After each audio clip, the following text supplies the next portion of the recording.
Bonjour à tous et bienvenue sur ma chaîne YouTube. Aujourd'hui, je vais vous présenter le top 10 de mes livres préférés de Stephen King. Récemment, je vous ai fait une vidéo où je vous le présentais et où je parlais de sa carrière, et maintenant, nous allons parler de ses livres. Ce top est totalement subjectif, il ne s'agit que de mon avis personnel, et je ne vais parler que des livres que j'ai lus. Bref, après cette intro, passons tout de suite à la vidéo. On commence avec Carnet Noir, qui est un livre qui n'est pas du tout horrifique, mais qui reste néanmoins très intéressant. Ce livre raconte l'histoire de Maurice Bellamy qui, après avoir lu un roman de John Rothstein, décide de tuer l'auteur car celui-ci a fait mourir son personnage préféré. Après l'avoir tué, il s'emparera de sa fortune et de ses carnets de notes. Seulement, après avoir caché le trésor, il se fera emprisonner pour un autre crime. Et je vais m'arrêter là avant d'en dire trop. Alors à la 9e place, on retrouve le roman Brume, qui raconte l'histoire d'un groupe de personnes coincées dans un supermarché à cause d'une brume épaisse qui cache des créatures très dangereuses et qui dévore quiconque met le pied dehors.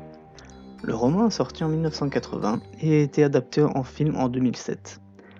Je ne l'ai pas vu, donc je ne pourrais pas vous en parler, mais j'ai vu la série de 2017 et qui était pas trop mal, j'ai trouvé, mais qui a été annulée après une seule saison en raison du manque d'audience et qui était en fait une adaptation totalement libre qui n'avait pas grand chose à voir avec le roman de Stephen King. À la 8e place, nous retrouvons Dead Zone, paru en 1970. L'histoire se déroule dans la ville fictive de Castle Rock où un homme du nom de Johnny Smith se retrouve, après avoir subi un accident de voiture, à avoir des visions sur l'avenir d'une personne rien qu'en la touchant. Ce roman est assez lent dans sa manière d'avancer dans l'histoire et elle ne fait pas du tout peur car ce n'est pas son but premier et personnellement j'ai trouvé que la fin arrive plutôt rapidement, donc ce qui était pour moi un point un peu négatif, mais il reste très agréable à lire. Il fut adapté en 1983 et là aussi je n'ai pas vu ce film, donc je pourrais pas trop vous en parler, mais il a plutôt été bien accueilli par la critique. À la 7e place, nous retrouvons Joyland, un roman policier sorti en 2013 où l'action se passe dans une fête foraine. Nous y retrouvons Devin Jones,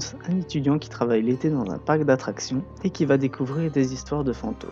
C'est assez mal résumé, mais je ne sais pas comment faire autrement sans vous spoiler, donc ce que je vais faire, c'est que je vous conseille énormément de le lire car c'est une histoire assez courte, mais l'histoire est très agréable à lire et les personnages sont très attachants. Pour l'anecdote, c'est avec ce roman que j'ai découvert Stephen King et j'ai alors adoré son style d'écriture et c'est ce qui m'a donné envie de découvrir ses autres livres.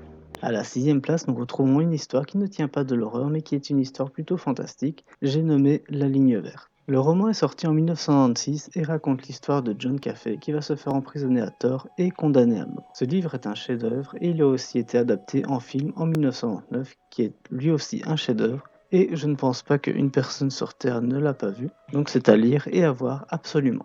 Nous en sommes à la moitié de ce classement et en numéro 5 nous retrouvons Dr. Sleep, la suite du roman Shining qui raconte l'histoire du petit Danny Torrance qui est maintenant adulte. Ce roman est clairement un roman d'horreur mais qui est la suite parfaite à Shining. Ce roman est paru en 2013 et sera très bientôt adapté au cinéma où le personnage de Danny sera joué par par Ewan McGregor qui est un acteur que j'adore et j'ai hâte de voir le film. Et du coup, à la 4e place, je suis obligé de parler de Shining, sorti en 1979, qui se déroule dans l'hôtel Overlook. La famille Torrance, composée de Jack, le père, de Wendy, la mère et du petit Danny. Jack est engagé comme gardien de l'hôtel durant l'hiver et la famille va donc y habiter. Seulement, ils vont vite se rendre compte que des événements surnaturels vont venir leur faire vivre l'enfer durant leur séjour. Alors tout d'abord, on va parler du roman. Je le trouve excellent. Stephen King arrive à nous faire vivre les scènes comme si on était dans l'hôtel, le suspense est haletant et on a toujours envie d'en savoir plus et de voir ce qu'il peut encore se passer. Et on plonge aussi petit à petit dans la folie. Alors maintenant on va parler du film qui a beaucoup été apprécié par la plupart des personnes qui l'ont vu et par les critiques, en grande partie à l'excellente interprétation de Jack Nicholson, mais Stephen King a détesté le film d'un point de vue d'auteur, estimant que les thèmes abordés dans le roman sont très absents du film, mais d'un point de vue spectateur, il a adoré aussi. Moi personnellement j'ai adoré les deux, donc si vous voulez vous faire peur, n'hésitez pas à lire aussi bien le livre que le film, il y a des scènes vraiment terrifiantes.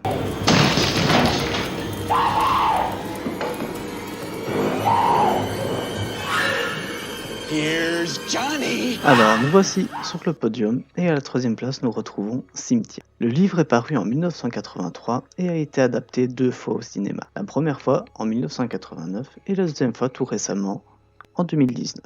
Dans Cimetière, nous suivons la famille Creed qui emménage dans une petite ville dans le Maine et qui va découvrir un cimetière d'animaux qui se trouve juste derrière leur jardin.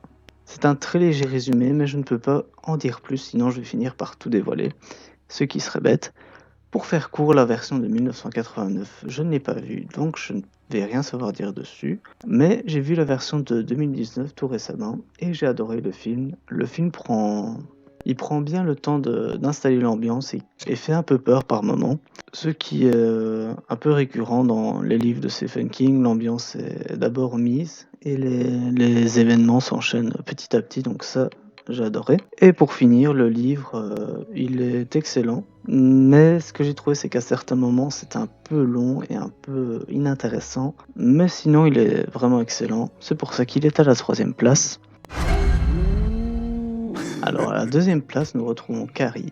Alors, Carrie est le premier roman publié par King en 1970. Le roman raconte l'histoire de Carrie, une jeune fille maltraitée par ses camarades de classe et par sa mère qui va se retrouver avec des pouvoirs télékinésiques. Elle va donc s'en servir, je ne vais pas vous dire comment, je vous invite à le lire, ce livre est aussi excellent comme tous les autres. Il a été adapté en film en 1976 et qui pour l'époque devait être excellent, mais personnellement je trouve qu'il a un peu mal vieilli, mais il reste très fidèle au roman.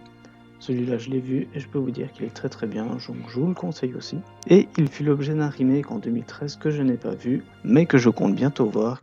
Et tout en haut de la liste, nous retrouvons donc mon livre préféré de Stephen King, et je pense même mon livre préféré tout confondu. J'ai nommé Ça. L'histoire de Ça se déroule dans la ville de Derry, dans le Maine. Je ne veux pas vous spoiler, mais j'ai quand même envie d'en parler énormément. Je pense que je pourrais faire une vidéo dédiée là-dessus complètement, tellement il y a des choses à dire et tellement j'ai envie d'en parler. Cette histoire raconte l'aventure du club des ratés qui fait face à une entité cosmique qui prend l'apparence des plus grandes peurs des personnes qu'elle a en face d'elle. Bien souvent, ce sont des enfants, car les enfants ont meilleur goût que les adultes qui ont moins peur de lui. Et bien souvent, elle prend l'apparence d'un clown nommé Gripsou ou Bob Gray. En original, c'est Pennywise. Le roman est sorti en 1986 et a été adapté en mini-série de 2 épisodes en 1990 où Ça est incarné par Tim Curry. Le film est ressorti en 2017 et en 2019 où cette fois-ci le clown est interprété merveilleusement par Bill Skarsgård. Personnellement, j'ai adoré les 2 films et je vous les conseille énormément. Il fait peut-être un peu moins peur, c'est pas vraiment un film d'horreur, c'est plus un film fantastique qui raconte l'histoire où le scénario est énormément mis en avant plutôt que la mise en scène et le fait de vouloir faire peur. Et en 1990, la mini-série, j'ai un peu faire ça très mal vieilli, les acteurs sont pas hyper bons à part Tim Curry, mais sinon ça reste regardable. Et enfin, je vous conseille vraiment de le lire, c'est très long, je crois que c'est plus de 1300 pages, mais il reste très détaillé et c'est très agréable à lire, on ne s'ennuie jamais, on apprend beaucoup de choses, notamment beaucoup de choses sur l'univers de Stephen King, et c'est vraiment génial. Je sais pas, j'ai vraiment envie de vous en dire plus, mais je ferai une vidéo là-dessus. Donc voilà, c'est comme ça qu'on va conclure ce top. N'hésitez pas à aimer, à commenter, à partager la vidéo. Merci de m'avoir écouté et salut tout le monde!